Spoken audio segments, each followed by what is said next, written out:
This is the web transcription service of the Royal Canadian Military Institute. On Wednesday, May 14th, Doug Wrigglesworth, RCMI member and expert on the life and work of Sir Arthur Conan Doyle, addressed the last military history night to take place at the Albany Club. He spoke on the war in South Africa from 2 points of view: those of Conan Doyle himself, who worked as a doctor in the Langman Hospital at Bloemfontein in 1900, and of his dresser, Charles Blasson. Going to church on warm Sundays and waiting for the minister at the top to say, "Gentlemen, you may take your jackets off." So, gentlemen, I've taken mine off. If you feel warm as I do, go right ahead. So this is the last military history night at the Albany Club, and one wonders whether to take that as an honor or as a let's get rid of this guy before we get to the real place. But Shakespeare once said, and as with a name like Wrigglesworth, I was used to waiting till the end of the alphabet as they listed all the kids in the class. Shakespeare once said, "'Tis the last act that crowns the piece."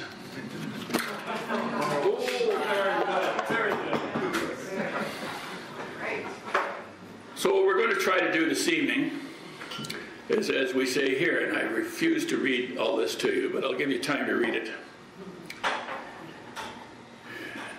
Item 3 is the really interesting one, which Arthur will appreciate, I know. So in my humble opinion, the Anglo-Boer War of 1899 to 1902 was the British Empire's Desert Storm. The Americans had oil and weapons of mass destruction. The Brits had gold, diamond, and Cecil Rhodes. But it ended up just about the same. South Africa was acquired by Britain during the Napoleonic Wars, and the area comprised of British colonies and independent republics of Dutch Afrikaner settlers known as Boers. To escape British rule, the Boers moved inland until it became the Boer republics of the Orange Free State, whoops, wrong button, the Orange Free State and Transvaal. The discovery of gold and diamonds in the Boer republics in the 1880s caused British subjects to flood into the Boer territories in search of wealth. And the triggers to conflict were that the rights of British subjects in Boer territory, where they were be allowed to vote, for example, and then, of course, British imperial ambition and Cecil Rhodes. Well, the war began, and Britain called. That sheet music is part of my collection, but you notice the words are by Sir Arthur Conan Doyle. And it was published in 1900, just after he returned from South Africa. And the first 2 verses read like this. Deathless prose, folks, deathless verse. "Who's that calling? It comes from far away, the voice of a brother o'er the sea. It says, am I a stranger that you leave me in my danger? Oh, my brothers, will you stretch a hand to me? Send us the flag, the red-crossed flag. Send us the banner that we love. We long for it. We sigh for it. And live for it, to die for it. God save the red-crossed flag." And Canada replies, "Who's that calling? It comes from far away, the voice of a brother in the West. We are loyal. We are true. We are flesh and blood of you. We are coming with our bravest and our best, bearing the flag, the red-crossed flag, bearing the banner that we love. And it is stormy weather that we sink or swim together. God save the red-crossed flag." And there's a verse for the Antipodes and so on. Conan Doyle at his most patriotic. Well, those of you who know this, and I don't intend to turn this into a history of the South African War, but it sort of had 2 phases. in the early part of 1899, Black Week had taken place here, and the British armies were defeated by the highly mobile Boers. In fact, when Britain first asked for help from the colonies, they asked for infantry, and the first that the Canadians sent was the RCRs, till very rapidly Britain realized that what they needed was mobile mounted infantry. And this began some of this, and in 1900, Bobbs Roberts thought he'd beat them. But however, the guerrilla campaign began, and it lasted for another couple of years. Bobbs Roberts, one of my heroes. I don't know, there are various opinions of him. But, you know, another one of these little generals. But he was loved by his men. He replaced Redvers Buller, the guy of Cut Knife Creek and so on and so forth, that led the, with varied degrees of success against the rebels in Canada. But this was a key date, capturing Bloemfontein, and eventually got up to Pretoria.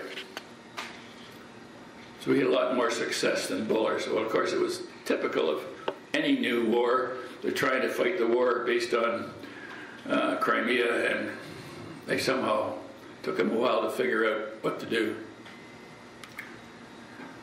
So Britain calls, Canada responds, and they first of all send the RCRs, and then the Lord Strathcona's Horse. But the Lord Strathcona's Horse really weren't a Canadian regiment. They were raised by Lord Strathcona, as we'll see, as part of the British Army. But you wouldn't have a hard time telling the members of the Strathcona's Horse that they weren't anything but Canadians. But the Mounted Rifles, there were 6 regiments of the Canadian Mounted Rifles. The first was the RCD, which we'll talk about in a minute. And then, of course, ancillary groups, artillery, and so on. About 8,000.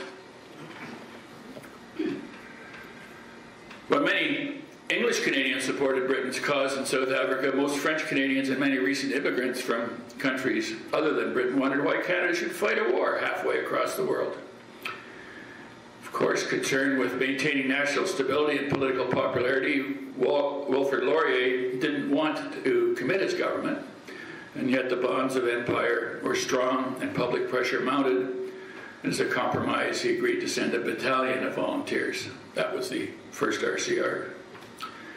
Over the next 3 years, nearly 8,000 Canadians, including 12 women nurses, served overseas, and they'd fight in key battles from Paardeberg to Lillefontaine. The Boers inflicted heavy losses on the British, but were defeated in several key engagements. In refusing to surrender, they turned to guerrilla, war of ambush and retreat, and in this second phase of fighting, Canadians participated in numerous small actions. Grueling mounted patrols sought to bring the enemy to battle, and harsh conditions ensured that all soldiers struggled against disease and snipers' bullets. There's some pictures of Canadians in South Africa. Pretty rough-looking bunch.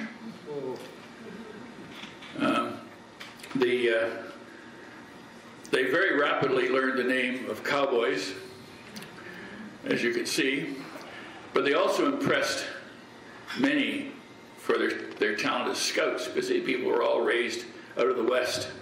A lot of Mounties joined the Strathconas. They were pretty hard-bitten, Wild Western type, but they were a pretty effective force. Come here, Gertrude. Do your thing. All right. So some Canadian stories, just briefly. I trained in the Armored Corps and always heard of the Springbok and the RCDs, and this is where it happened. 1st Battalion of the CMR were being raised and offered to the British, and the regiment sailed from Canada in February 1900 with 18 officers and 352 other ranks. They arrived on the 21st of March in 1900 in Cape Town. Around this time, the origin of the cap badge took place while a troop of the regiment was on outpost duty.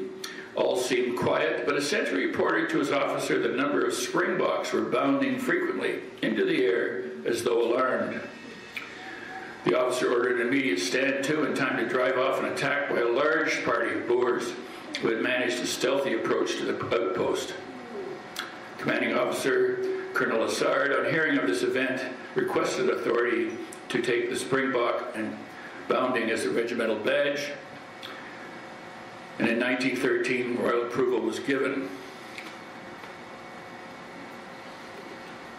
There's one Canadian story of interest that I always found rather interesting. And then, good old Donald Smith. He who drove the last spike was a major player in getting the CPR across Canada.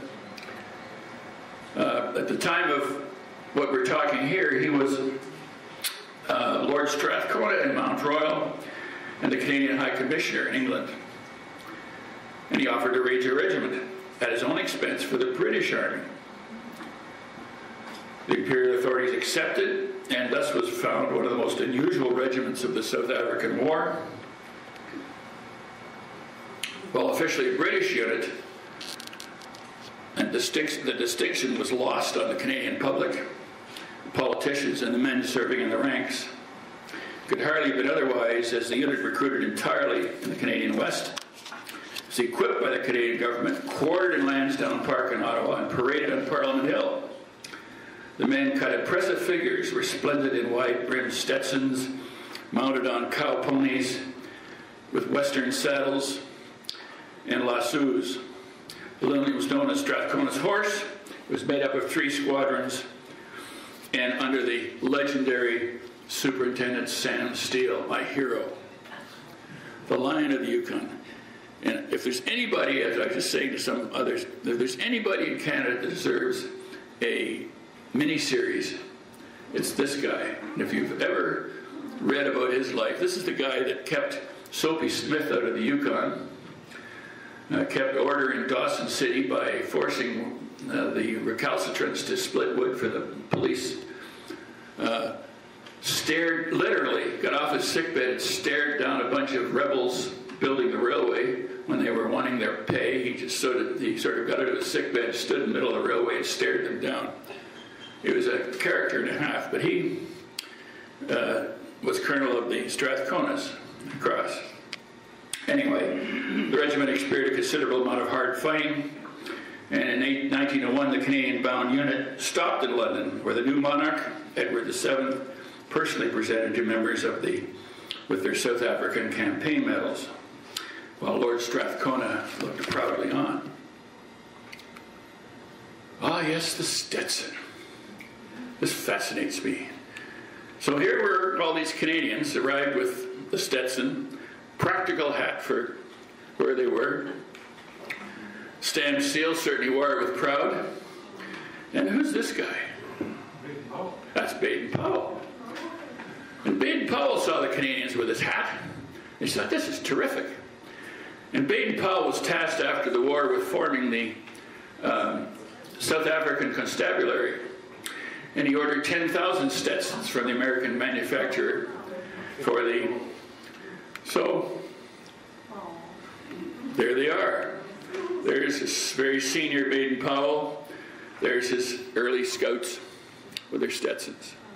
So there. See the Stetson, Canada, Scouts, Sam Steele, the Mounties, and most recently, of course, the OPP has adopted it for their summer hat wear. I mean, what more can we say?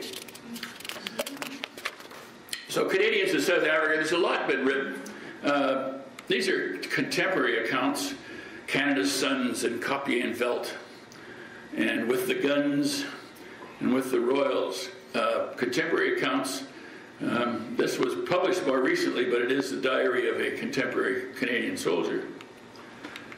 There's a very good recent one, Our Little Army in the Field, that gives a good summary of Canada's contributions.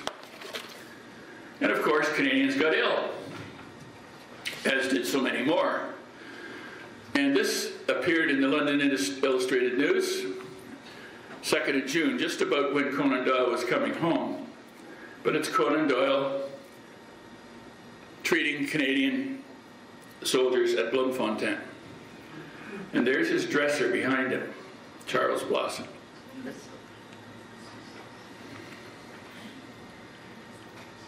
So these are the two people we want to talk about today, Conan Doyle and his dresser.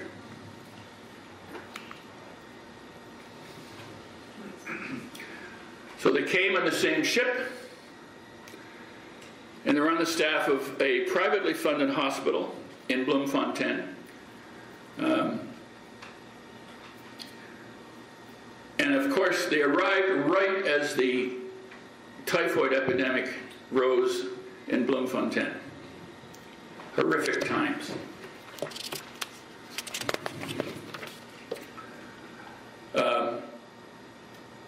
More about that as we... But after about 3.5 months, Conan Doyle returned to England, and Blasson unfortunately dies in Pretoria on his 23rd birthday in August.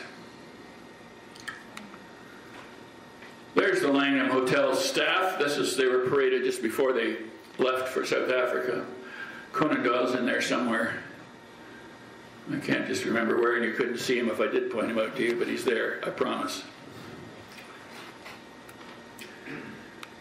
However, a small diversion, because I am an ardent bibliophile, and that's a friend of mine, Wilfred de Freitas, who's a book dealer in Montreal, and his charming wife, Susan, pardon me, and they travel North America in their little car with their stacks of books and appear at book sales all over the place and go to England to get goodies. And I've spent more than my wife could probably stand at him. And he's given me opportunity to buy some wonderful things. On this particular occasion, he offered me a Conan Doyle letter. Now, this is what Doyleans love to find, an actual manuscript letter written by Conan Doyle. There's the letter, and it's a sympathy letter that Conan Doyle wrote to Charles Blasson's mother after his death was announced and Doyle was back in Canada. And he says in part, I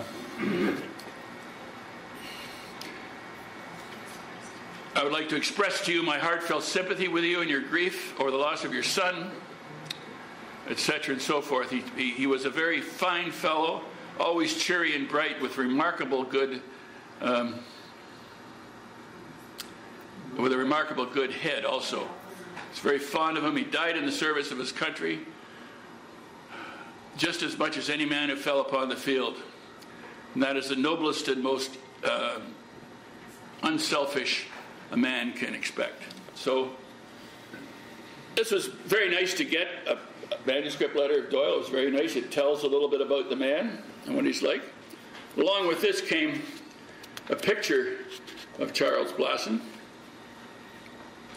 And Blasson was a medical student who, with the dressers who went, half a dozen dressers, I think, went with the Langman Hospital, and they were all medical students.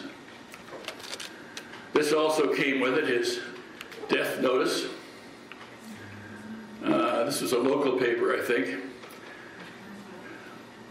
And this says, died suddenly. And then in the Times, death from disease, compression of the brain. Now, most of us think that that's probably typhus, but whether or not, we don't know. It's interesting, he continued to write in his diary up until 2 days before he died. So whatever that means. But there's what the diary looked like. The diary was unearthed by a chap who was married to Conan Doyle's Charles Blasson's sister's granddaughter, I think, if I got that right. But this is what it looked like when he unearthed it. And he began the process of trying to transcribe it, get it out. And he started to research. He found out that this letter had been sold at auction to my dealer. Got in touch with the dealer. The dealer, because he knows me well, said, "This chap wants to talk to you. If you want to, get in touch with him," which I did. This began quite an interesting and uplifting exchange with Ken Cooper over all this, and a book came out of it. That's right on. Oh, yeah, hold it up, Arthur. Yeah, there's the book that came out of it. So, more as we go along here, but so let's talk about Conan Doyle. We'll try and cover these three things. Conan Doyle was, like some men we know, a uniform guy, loved to get dolled up in uniform. But he was 40 years old. They wouldn't take him. They wouldn't take him to go to South Africa. But why did he want to go in the first place? Well, that Black Week got he and all patriots like him pretty upset. He proposed to write a history of the war, and there's some suggestion he was getting kind of bored. He'd finished the last, or so-called last Sherlock Holmes story, although it wasn't. He didn't have much focus in his writing. He'd had some success, of course. His poor wife, Louise Toohey, had been ill with tuberculosis. His mother, the ma'am, tried to persuade him. And one son, his brother Innes, who had quite a successful military career. So off they went. The SS Britain of the Union Castle line left in February, the last day of February 1900.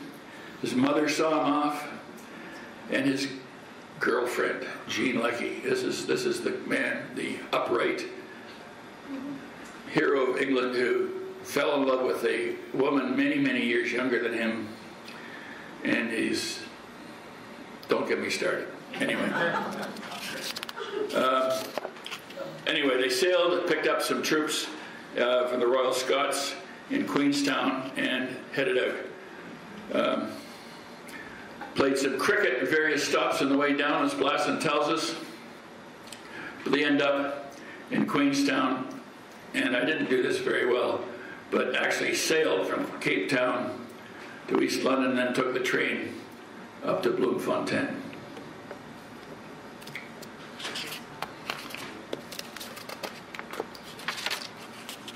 So where do they set the Langman Hospital up?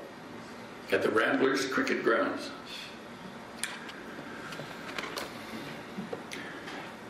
It was the first recorded match on these grounds was 1892, but it served as Orange Free State's main home ground from 1904 to 1986. But that's where the hospital was established. The hospital looked a little less grand than that. As I say, it opened at the height of the typhoid epidemic, which raged from April till June of 1900. There were nearly 5,000 cases of typhoid and 1,000 deaths. But official statistics do not truly reflect the magnitude of the suffering. Doyle argued that the British Army had made a major mistake in not making anti-typhoid inoculation compulsory. Now, he took it, and that's one of the reasons he escaped. But I guess it would appear from reading the diary and other accounts that the typhoid inoculation in those days had a lot of pretty nasty side effects. They were pretty sick and run down for a couple of days. And the troops, seeing this, said, we don't want this, we don't bother with this. And this is what happened. Doyle, strangely, despite his strong opinions, Doyle failed to press the issue of compulsory inoculation when he testified before 2 royal commissions investigating the medical and military management of the war in South Africa. One can only imagine how the Army might have benefited from the new idea of prophylactic vaccination and preventative medicine if Doyle had not let these opportunities slip away. As a consequence, anti-typhoid inoculation was still voluntary when Great Britain entered the First War. Well, the cause of it all was that the Boers cut off the water supply to Bloemfontein, 20 miles away. The typhoid that the residents and the soldiers suffered was caused by using old wells and river water. It started soon after Conan Doyle arrived, 50 cases on April the 11th. And at one point, with their 50 beds, they had 370 cases. As Doyle said, we lived in the midst of death, and death in its vilest, filthiest form. Coffins were out of the question. The deads were lowered into shallow graves in their blankets, 60 a day, amidst a haze of flies. The staff began to sicken, 12 of 15 of them, with 3 dying. And the only treatment they had was to try to rehydrate people. They had no antibiotics, of course. This is the staff, and the caption on this one says, "Back at Café ENTERIC, Boulevard des Microbes."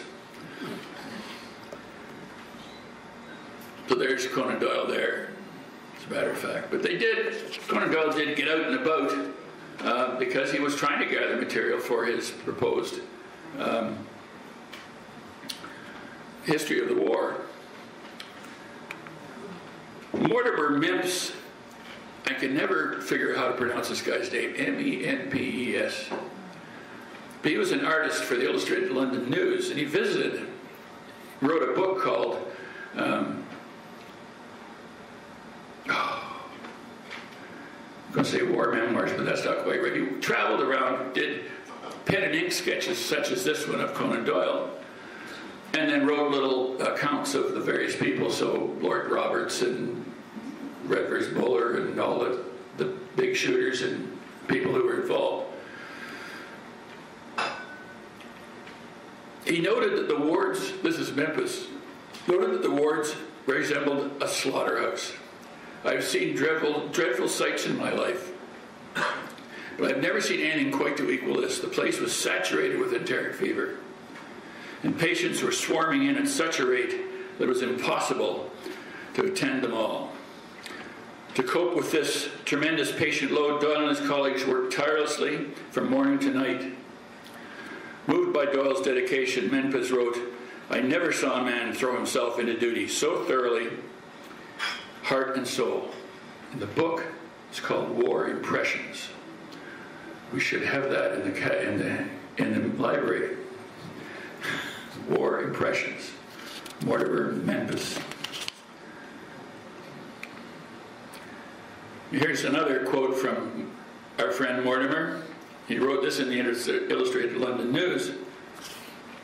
You may not be able to read it, so I will read this to you. It was difficult to associate him with the author of Sherlock Holmes. He was a doctor, pure and simple, an enthusiastic doctor, too.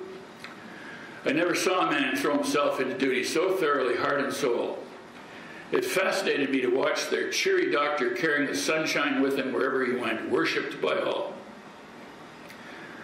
And his dresser, in his diary, said at one point, Conan Doyle worked enough for 3 men. And somewhere I should pick this in. When Doyle went here in 1900, he had not practiced medicine for 10 years. He had not practiced medicine for 10 years. But here he is.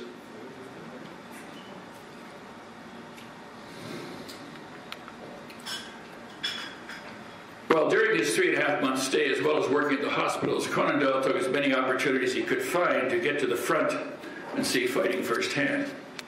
He then passed his notes to Charles Blasson, who transcribed them and prepared them for sending home.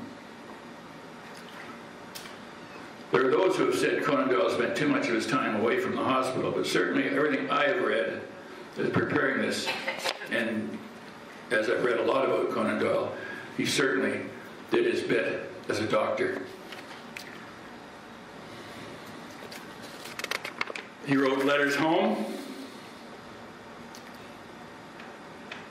Can't find much about Gene Leckie, you know. The family managed to destroy most of the stuff here, sadly. But there's a book written that had all his letters to his mother in it, which are rather kind of interesting. More about that, perhaps, if we get a chance. Wrote to the Times, back and forth about various items, the way the war, the conduct of the war, the typhus epidemic, and so on and so forth. He wrote a fairly serious article to the British Medical Journal on enteric fever and the importance of inoculation. So he was a busy man. Here is just some examples of him as he wandered about the field. This is from his sort of personal photo album, I guess. Cape Card, owned by British war correspondent Bennett Burley. And he met many other correspondents. He did travel north when Roberts headed for Pretoria. We're marching to Pretoria. Yes. One of the places they visited was a abandoned Boer prison camp, and here's Doyle doing his thing. Got a picture just like this of him standing on the Great Divide in British Columbia. He discovered a tunnel dug to try to escape, and here's Doyle sticking his head out, and he says, standing in an escape tunnel dug mostly with spoons, not just complete when relief arrived. Note the junk left during departure. His caption, getting out of a hole like the British Empire.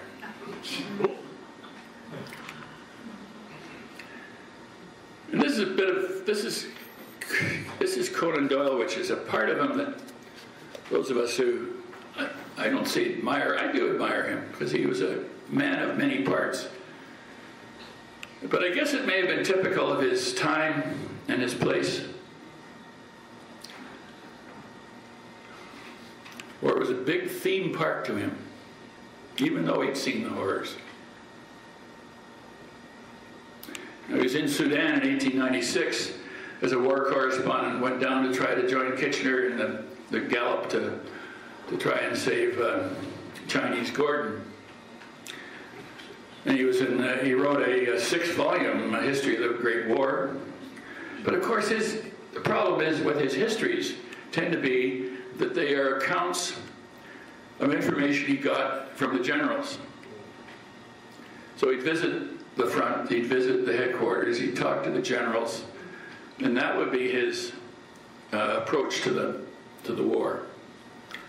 He's a great writer. He's a great storyteller. As a historian, he has some limitations.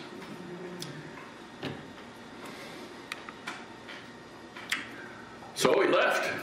Well, as we see, we're over the hump. We got water back, typhoid epidemic's over. So he's back in Southampton in July. So he spent, big deal. He spent 3.5 months in South Africa, but he did a lot, I think, in 3.5 months.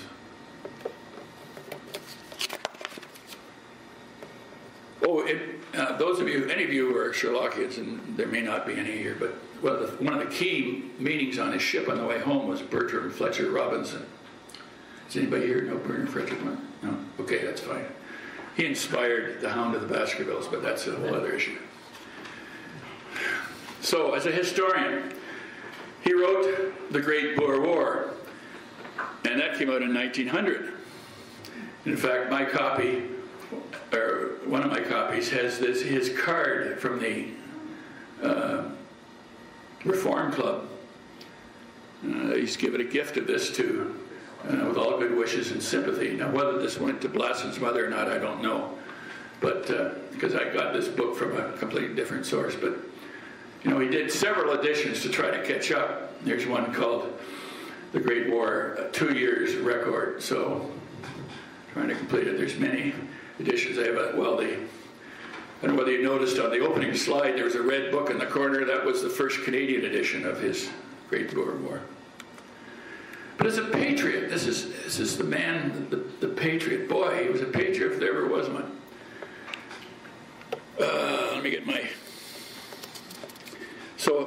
Let me get my notes here so I'm not missing stuff. Having served in South Africa, Doyle sailed for England. Soon after arriving home, he published two important works on the war. The Great Boer War, a thick one, and a thin one, The War in South Africa, Its Cause and Conduct.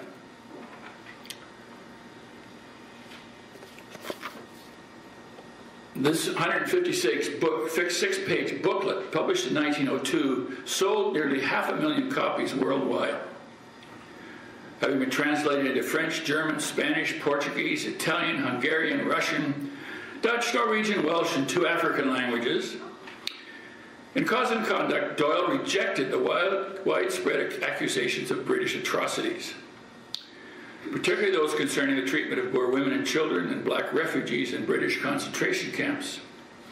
He argued that the British Army was humane and did its best under difficult circumstances, and that the Boers themselves were responsible for the deaths of their countrymen incarcerated in the camps.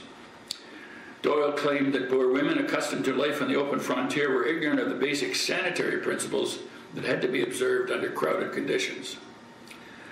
In addition, the Boer women distrusted any British medical officers who tried to teach them the hygiene or administer to their sick.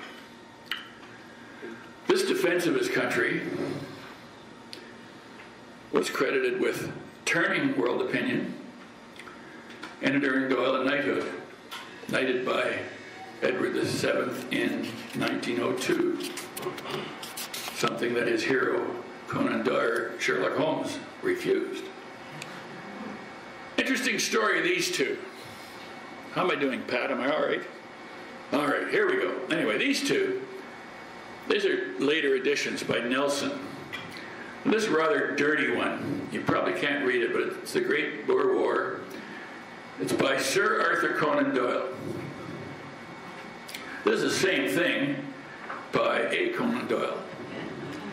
Now, if you open up this one, you'll see that the frontispiece is a picture of Conan Doyle. And when Conan Doyle saw that frontispiece and the title on the spine, he went ballistic. And he demanded that these all be withdrawn. He felt that the person who should be honored was not him, who hadn't been on the field, but he wanted Bob's Roberts. And this edition has Bob's Roberts picture in the front, and it's just A. Conan Doyle. Now, there's a few of these floating around, but I was pleased to get it, but it tells a little bit about his approach to things. Well, let's talk about his dresser.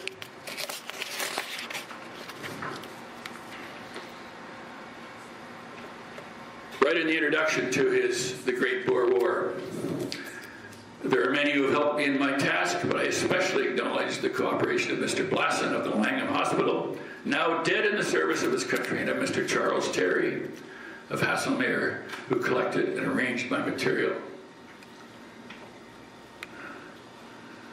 So this is what the Blasson Diary tended to look like. The last 2 or 3 pages were just loose sheets as he's approaching his death, but quite easy to read. As you would expect from a young man, not too many wild and exciting things. One of the things that the diary has done is given those of us who study Conan Doyle some very important, what's the word I want? I've lost it. What surveyors use, benchmarks of where he was at particular times and what he was doing. And this, his role as secretary was kind of interesting. One of his notes says, Mr. Conan Doyle gave me £5, 5 shillings for doing his work for him. Now, whether that was one time or not. But here's just some examples, and I'll just skim through some of these. But on the way down, the 4th of March, Divine Service, 49 cases inoculated for typhoid today, including Bolton, who was very seedy in the evening as a consequence. On the 5th, the ship rolled a good deal. Dr. Conan Doyle arranged a concert for the evening. We have not seen a sail for 3 days. 2 stowaways were examined today and enlisted in the Royal Scots. 3 of yesterday's inoculations fainted today. And then on Tuesday we sighted a sail, ship rolling, Cape Verde Islands, and so on. 20 Royal Scots officers were inoculated for typhoid today by Gibbs and Conan Doyle, so there was a fair bit of inoculating going on down the way. And partway down, they stopped at a port that's name escapes me at the moment, and they got off the ship and they played a game of cricket against the locals, and Conan Doyle, of course, started. Conan Doyle was a very able sportsman and a serious sportsman. Played his greatest claim to fame was that he bowled. Why does my mind go blank as I'm about to say that? He bowled the great, big bearded English cricketer. Yes, W.G. Grace, thank you. He bowled W.G. Grace. That's his biggest, anyway. So, here they are now in Bloemfontein. We spent the morning arranging our tents. About 50 cases of dysentery and enteric came into the hospital. Dr. Conan Doyle has heard from Reuters that 20,000 Boers have reached Stromberg, and therefore Bloemfontein cut off from supplies. Provisions at various prices. The mail steamer Mexican is reported to have gone down with all the mails. We hope it's not true. We hear today that the only newspapers have gone down. 10 cases of dysentery, typhoid, and rheumatism. This is the 12th of April. 1st of June. I got up at 5:30 this morning to finish Conan Doyle's Siege and Relief of Kimberley. Did my dressings as usual. Maize is better this morning. Maize is one of the other dressers. Temperature was 101. Went into town, bought some writing paper and afterwards, etc. Whole campus in high spirits today owing to the occupation of Johannesburg by Lord Roberts. And on Sunday, got up early to finish Doyle's Siege of Kimberley. Did my dressings, had a walk in town in the afternoon, sent off a Bloomington Post to Uncle Willie, etc. I got Conan Doyle's Paardeberg to get to and so on. So Doyle's getting close to leave and so on. Conan Doyle gave me half a dozen cigars. So they're looking forward to moving north to Pretoria. But I'm backing up now to the 24th of May, 1900. 24th of May? If we don't get a holiday, we'll all run away. So here we are. We got home from sports about 5:30 and had dinner in time for the concert in the evening in honor of Her Majesty. Conan Doyle was kind enough to give us reserved seat tickets. He also read the chapter from his Brigadier Gerard entitled The Brigadier and the Fox. The audience were very delighted with him. He read splendidly. Miss Fraser, daughter of the well-known Free State burgher and member of the Volksraad, sang very prettily, etc. In the Merry Maytime, Killarney, and Home Sweet Home, which song fairly brought down the house. So here's the concert. And one of the side benefits of this interchange with Ken Cooper was he sent me an actual copy of the program for this concert on the 24th of May, 1900. And what a treasure for a Doylean to have in their hands. It's just wonderful. And inside, there's the program, and yeah, there's Conan Doyle.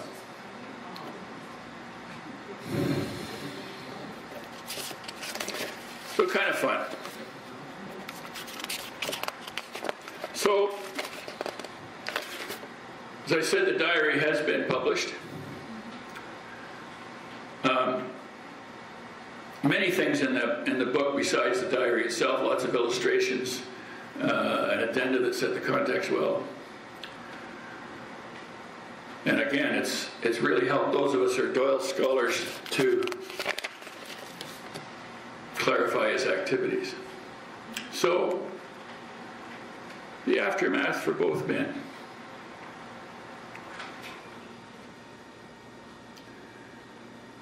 One of the things Doyle missed at was he tried to run for Parliament and lost. Never tried that again. But then, 1901, Holmes returns. And the Hound of the Baskervilles. Haven't seen Holmes in print since 1893, but there he is. He comes back to great joy. Poor old Charles, moved to the hospital. So, ladies and gentlemen, that's it. Thank you very much for your attention. And I'll be happy to take questions. Questions are free. Answers are negotiable. Yes, ma'am. I would just like to know if Sam Steele mentioned. Oh, yes. Is he the great destroyer of preventing men from coming in Canada with war guns? Oh, yes, that's right. At the top of it. Oh, yes, the Lion of the Yukon. Yes? Yes, stood at the top of the Chilkoot Pass and had a ton of supplies before you get over. Got Soapy Smith up. Yeah. Oh, terrific, yeah. Any other questions? Yes, ma'am. Did you actually talk about the cause of the war?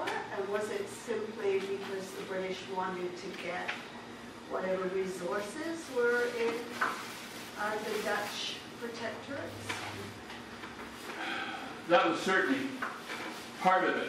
A lot of it, from Conan Doyle's point of view, and I read a lot of his stuff on it, it was the rights of the British who had moved to the Dutch independent states. They were being excluded from participating in politics, paying taxes and all this kind of stuff. Sound familiar to you at all? You know, people come to this country and they pay taxes and stuff, but we don't allow them to vote or do anything. Yeah. But that was a major part of it. I mean, there's some dumb stuff done. There's the famous Jameson raid where a couple of characters, or a group of characters, tried to do a raid in from Zululand and cause all kinds of kerfuffle and gutwats and so on and so forth. The burghers in the independent republics didn't want any of this nonsense. They were prepared to put up with it. I couldn't tell you what happened to get it going, but it got going, certainly, and it was a bit of a disaster every time. Sir? Didn't the British send Lord Milner to South Africa to try to provoke some incidents that would justify the British going into? I wouldn't be surprised at all. I don't know. There's a book written by Thomas Pakenham. Oh, yes. War, yes. In which he makes that case. Yeah, Pakenham's book is classified as one of the better books. I was getting into the details of this stuff, so I confess that I didn't get into that. But I mean, the whole business of, I keep watching the American, pardon me if there's Americans in the audience, I get myself in trouble, but I watched the American Empire in the Middle East, and you think of the British Empire and some of the things they did around the time of the Boer War and before and just after, you know. Parallels are agree. There are parallels, I think. My comment would be that what the British were trying to do in the Transvaal was what the Russians are trying to do, have already done in Crimea. Good point. It's exactly the same thing. Yeah. The Russians there can't live our Yeah, Russian good lives. point. Good point. Let's take it over. Well said. Well said. One for you. The other point that I would wish to make is the debt that most of the Canadian cavalry regiments, mounted rifles and whatever, after the success of the mounted rifles, Canadian mounted rifles in South Africa, is that we created a whole corps of mounted rifles. You mentioned the Springbok for the RCDs, that cap badge or that symbol was in use from about 1903, 1904, unofficially. And you'll notice that in almost all of the armored regiments or cavalry regiments, all of them get four-footed mascots or symbols on the cap badges around 1903, 1905. So all of that Springbok triggered everything amongst the mounted rifles throughout Canada. In the Toronto district, that triggered the Toronto Mounted Rifles, which took on the Unicorn, the Mississauga Horse, and it has now been adopted as the successor regiment by the Governor General's Horse Guards. That started about 1942. But you see it in BC, you see it in Saskatchewan, you see it in Manitoba, you see it in Nova Scotia. All of these people, ex-mounted rifle servicemen. Appreciate it. Thank you for the addition. Sir, Conan Doyle question. Yeah, You raised a really good point about Conan Doyle's book to change the international opinion on what had happened in South Africa. Was there any counterpoints to that since then? Has anybody challenged in writing what Conan Doyle wrote? We know what the history actually is, and then we have Conan Doyle's rather fanciful version. I suspect that there is. Probably lots of letters to the Times, perhaps.